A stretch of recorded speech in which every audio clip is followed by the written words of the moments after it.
You will hear two students, Jacinta and Lewis, discussing a holiday they are planning in Queenstown, a tourist center in New Zealand popular with young people. First, you have some time to look at questions 1 to 6.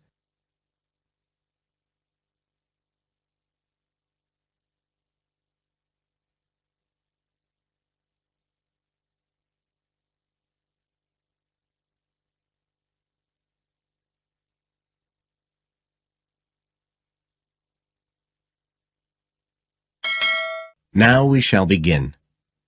You should answer the questions as you listen, because you will not hear the recording a second time. Listen carefully and answer questions 1 to 6.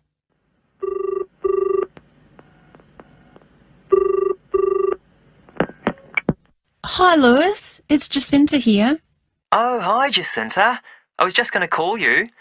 I was thinking we ought to do something about accommodation for our trip to Queenstown. Yeah, actually, that's just why I rang you. I've been looking on the internet. There was one place that looked okay called Traveller's Lodge, but when I checked availability for January, when we're planning to go, I found it was fully booked. Right. Well, we'd better do something now, I suppose. I've actually got a list up here on the computer. There's one place called Bingley's that looks possible. It's $1975 a night. That's US dollars. They quote all the prices in US dollars. So that's about 26 or 27 New Zealand dollars. That's okay. That'll be in a dormitory, is it? Yeah, they say 8-bed dorms, and the hostel's right in the town centre, and they've got a cafe. They have theme nights every weekend, whatever that means. Oh, you know, like certain sorts of food and music. And people might wear special clothes like that Egyptian evening we went to last year. Oh, okay. What else? They've got a sun deck area, and then all the usual things, internet access and so on. Sounds good. Was there anywhere else? Yeah, a couple more places. There's one called Chalet Lodge, which is just 18 US dollars. That's for a bed in a 12-bed dorm. They do single and family rooms as well. It looks as if it's a bit out of town. Says it's got an alpine setting, a quiet alpine setting. What do you think? Not sure. Oh, but actually it's not far out at all. It says 10 minutes walk from town, so... Oh, and it says it's children-friendly. I'm not so sure about that. What about the third place? That's called Globetrotters. Let's see. They do private rooms or 5-bed dorms for $18.50. It's in the centre, just by the lake, and that includes breakfast. Didn't the other two? I don't think so. They didn't mention it, so probably not. Oh, and it says something about a free skydive. Wow.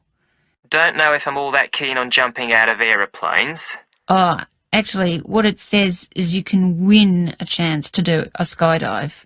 They give one away every day to one of the guests. Well, if I win it, you can do it. Anyway, do they have room?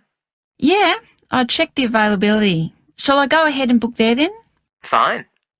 You now have some time to look at questions 7 to...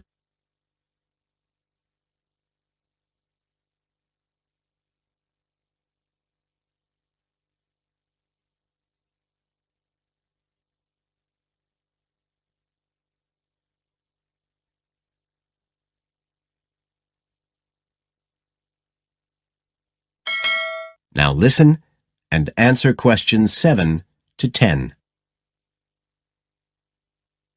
I was looking at what there is to do too. There are lots of sites offering deals for adventure sports. I suppose we have to do a bungee jump. Why? Well, it's Queenstown where they more or less started it as a sport. You can, if you really want to jump off the side of a bridge with an elastic rope tied round your ankles. I'll watch. Okay, so what do you want to do? As far as adventure sports go, I was talking to someone who went whitewater rafting there. He said it was really awesome. They drive you up the Shotover River, and then you come down on a rubber raft through the Whitewater Rapids, where the river's really narrow and fast, and end up going through a tunnel nearly 200 metres long. I think it's quite expensive, though. Oh, I'm on for that if you are. Cool. The other thing you can do is the jet boat ride. That sounded just a lot of noise, though. It's basically just whizzing round on the river on a very fast boat, isn't it? My friend did that as well. He said it was a bit touristy, but worth it. I'll give it a go. You go right up the river canyon. He said the drivers were really skillful, but I don't mind going on my own. But there's lots to do as well as the whole commercial adventure bit.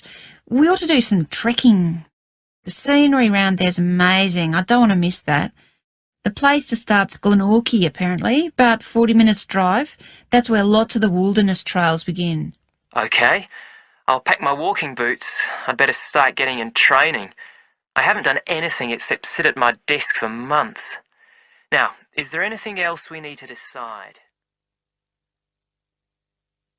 That is the end of Section 1. You now have half a minute to check your answers.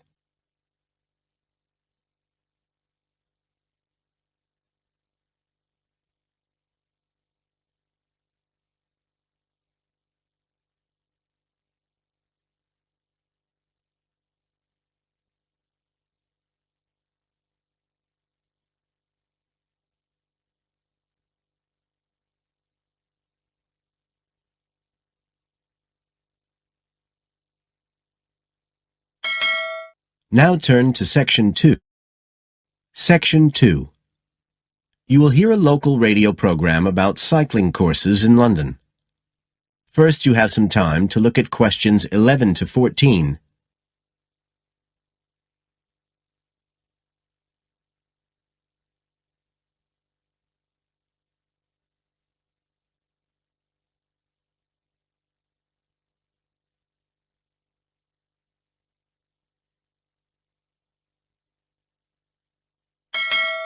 Now listen carefully and answer questions 11 to 14. There's been a great deal of interest lately in encouraging people to use bicycles instead of cars as a means of transport. But not everyone is confident about riding a bike at the best of times, let alone in the middle of a city like London.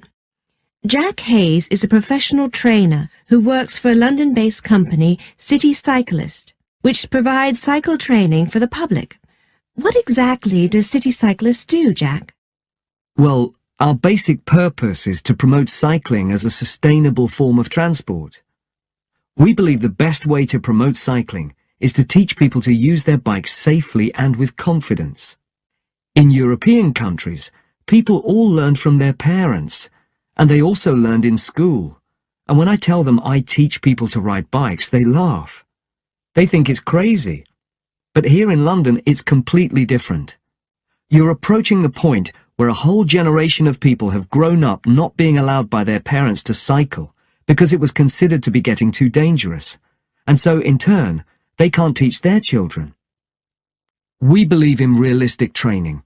So if someone wants to use a bike regularly, say to get to work or school, we aim to train them by teaching them to ride on the actual roads they'll use, so they can develop the basic skills they need and build up their confidence that way. At City Cyclist, we believe cycling's for everyone, no matter what age or level of ability or mobility. We do complete beginners and also advanced courses.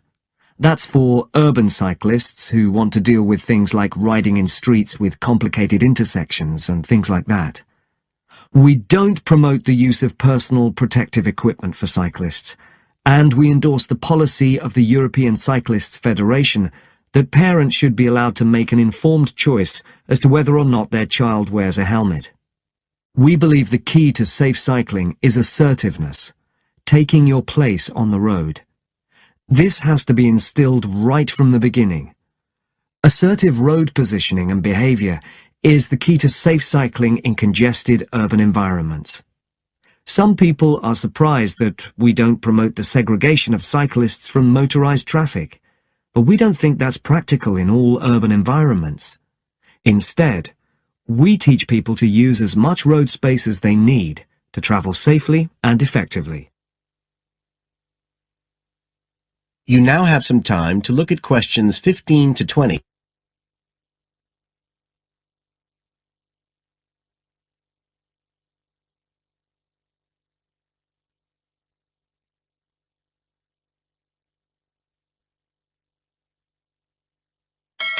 Now listen and answer questions 15 to 20.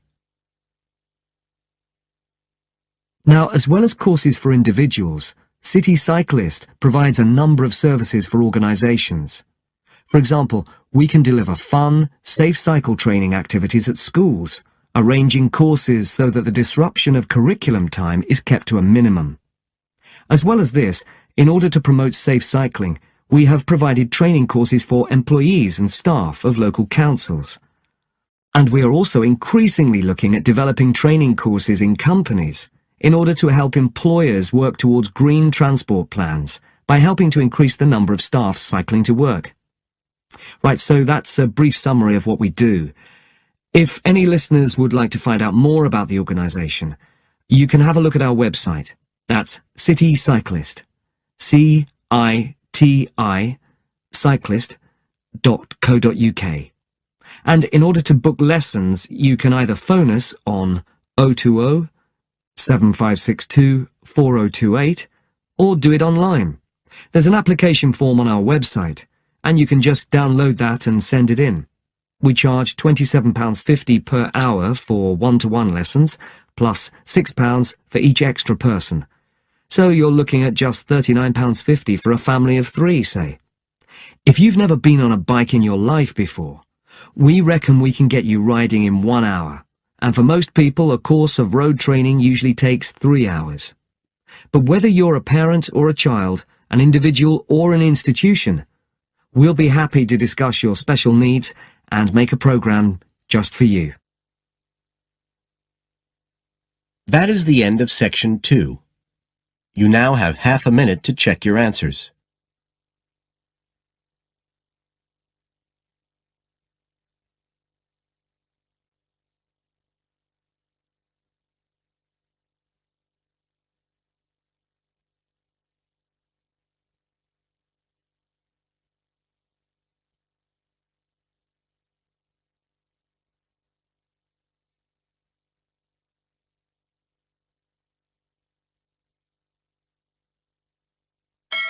Now turn to Section 3. Section 3. You will hear 2 students, Sharon and Zhao Li, talking to their tutor about a presentation they gave the previous week. First, you have some time to look at questions 21 to 23.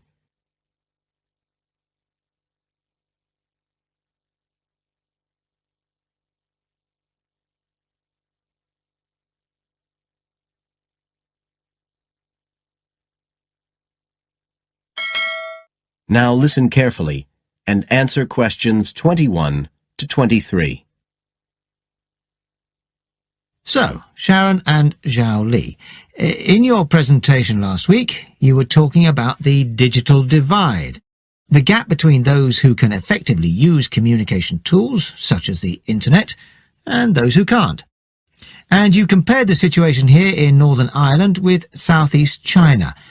Right, so I asked you to do some self-evaluation, watching the video of your presentation and thinking about the 3 main criteria you're assessed by: content, structure and technique. What do you think was the strongest feature of the presentation when you watched it? Sharon?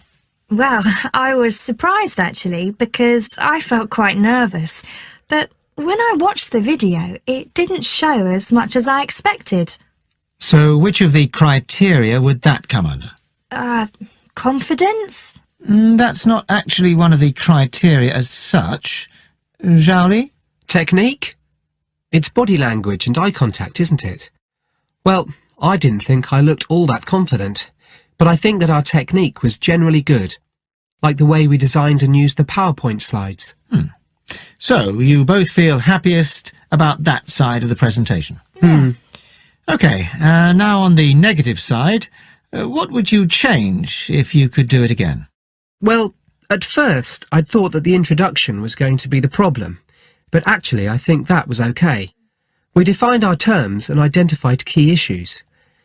It was more towards the end. The conclusion wasn't too bad, but the problem was the questions. We hadn't really expected there'd be any, so we hadn't thought about them that much. Okay, anything else? Well, like Zhao Li says, I thought the conclusion was okay, but when I watched this on the video, I thought the section on solutions seemed rather weak. Can you think why? Well, we explained what people are doing about the digital divide in China and Northern Ireland, but I suppose we didn't really evaluate any of the projects or ideas. It was just a list, and that was what people were asking us about at the end mostly. You now have some time to look at questions 24 to 30.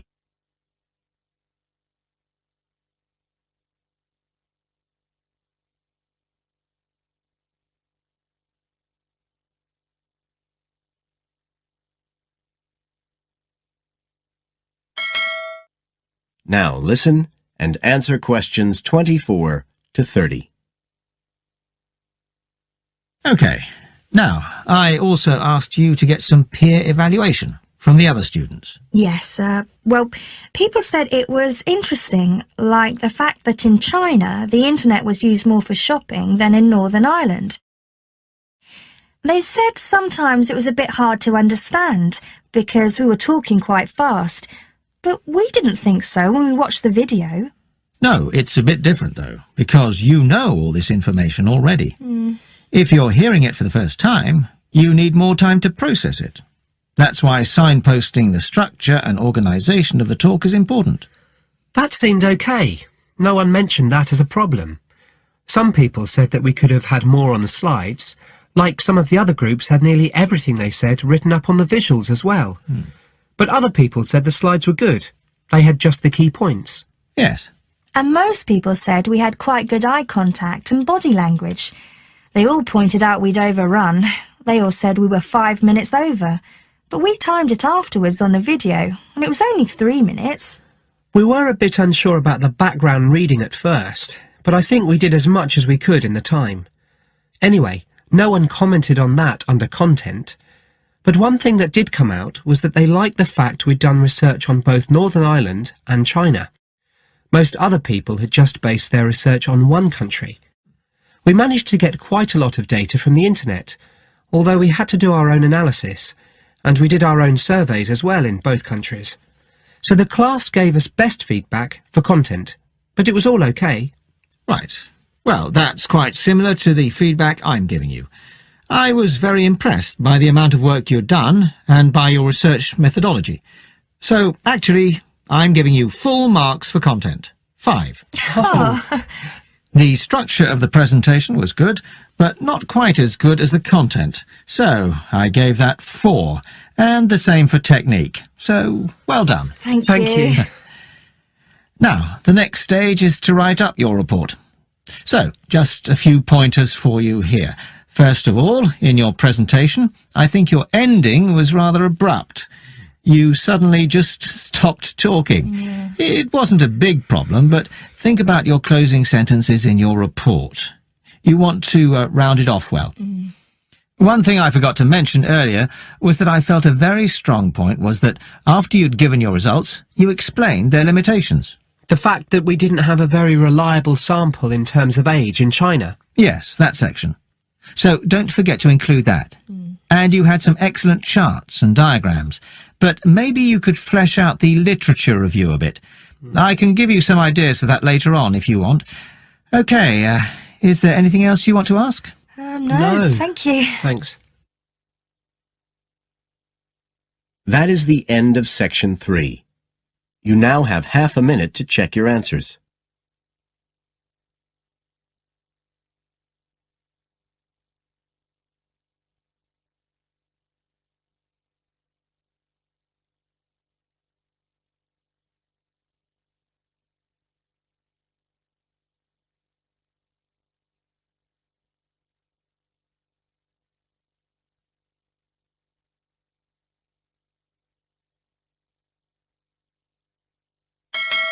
Section 4. You will hear a student giving a presentation about some ways of dealing with the problems of urbanization and city growth. First, you have some time to look at questions 31 to 40.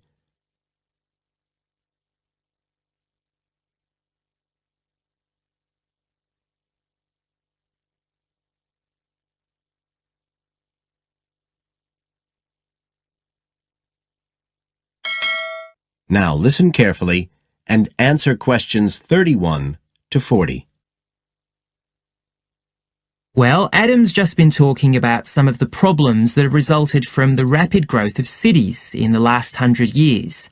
Things like housing, sanitation, crime and so on. For my presentation, I'd like to look at some examples of what cities are doing to try to solve some of these problems. As part of its Healthy City program, the World Health Organization, the WHO, has come up with a set of criteria for a healthy city. The WHO says that, amongst other things, a healthy city must provide a clean environment which is also safe. It mustn't be dirty or dangerous for its inhabitants. As well as that, the WHO says a healthy city has got to be able to satisfy its inhabitants' basic needs. That's all its inhabitants, not just the rich ones or the ones with jobs, everyone who lives there. A third criterion, is that it's got to have health services which can be used by all the inhabitants and which they can access easily. The final point's to do with local government. The WHO says this is something that the whole community should be involved in, not just a few powerful politicians or businessmen. So, a healthy city is not just a matter of avoiding illness, that sort of healthiness. It's the way that the whole city works together for the benefit of its population. Okay, so what I'd like to do now is to look at some projects in different cities around the world where cities have tried to meet these criteria, to make their cities healthy ones.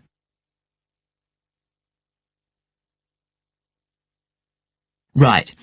The first project I'm going to discuss took place in Sri Lanka, and this project was called the Community Contract System.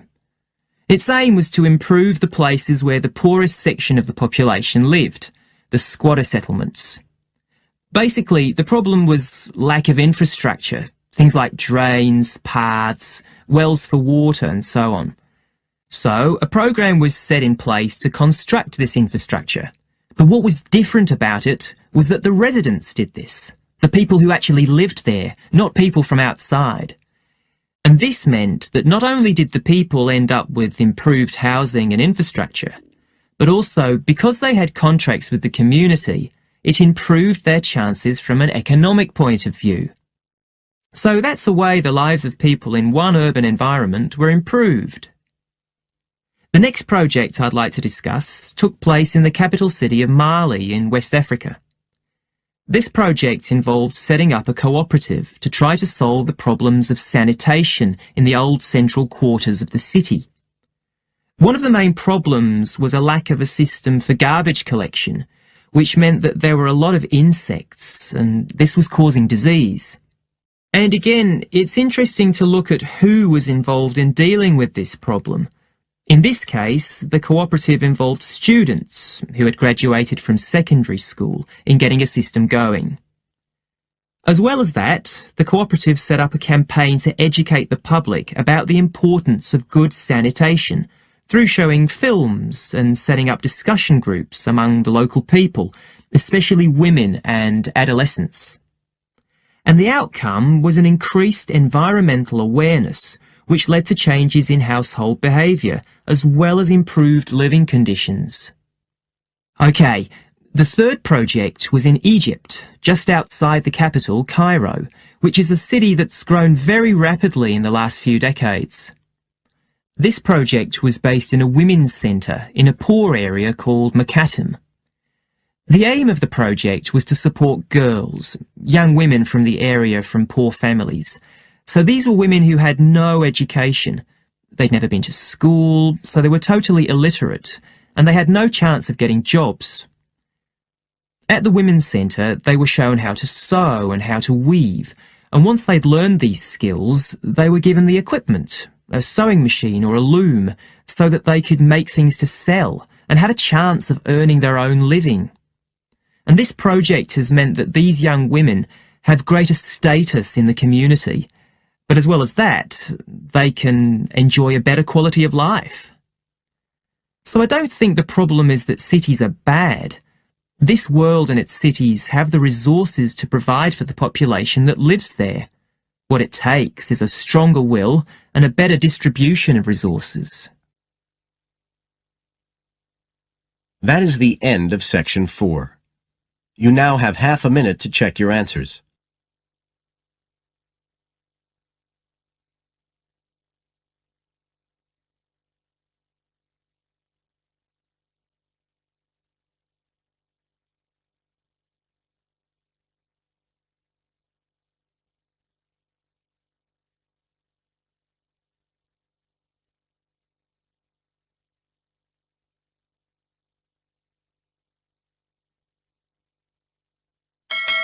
That is the end of the listening test.